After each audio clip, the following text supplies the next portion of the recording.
I think it's really wonderful what's going on with psychedelics and treating people for depression and anxiety, and it's incredible. And that is incredible. And it's way long overdue. The fact that all of these drugs were put, Schedule 1, and like we couldn't do any research, we couldn't figure anything. We would be so much farther ahead on all of the CBD, THC, psilocybin, MDMA, whatever. Like all of these ketamine, things that are literally helping people right now, could have been helping people for so long. Also, we would have real studies on what the negative consequences of each individual drug are. Because right now, it's 100%. Like you're counting on people. What happens? Oh, you get a little bit of a hangover afterwards, that's it. You're like, what does that mean? What's happening to my head? Why does it hurt? Yeah. like we know about alcohol. Why? Because it's legal. We've had a long time to study. Yeah. Which is, by the way, the worst drug. It's the worst. I love me some tequila, but it literally is one of the worst things you can put in your body. It's definitely not good for you. No. But it's just weird that we're still accepting this strange situation where a person tells another person what they can and can't do. Sure. Even if the original person telling the other person what they can and can't do has no experience in that thing. Certainly.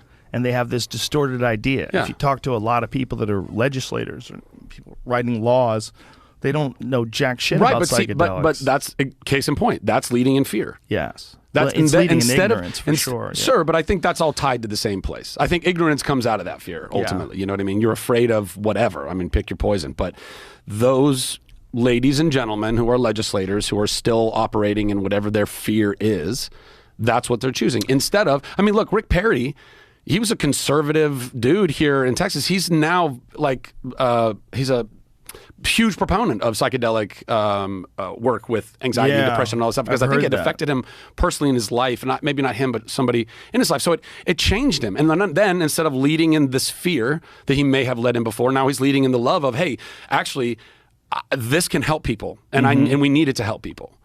Yeah, it's really beneficial for soldiers, really beneficial for people that have been through extreme trauma. Car accidents, assaults, that kind of shit. Yeah. It helps a lot of people, changes your perspective. Is this coffee? But yes, it is. Would you like some? Yes, thank you. But it's a tool. It's like any other tool. The tool itself is not evil. The problem is people abusing that tool. Exactly.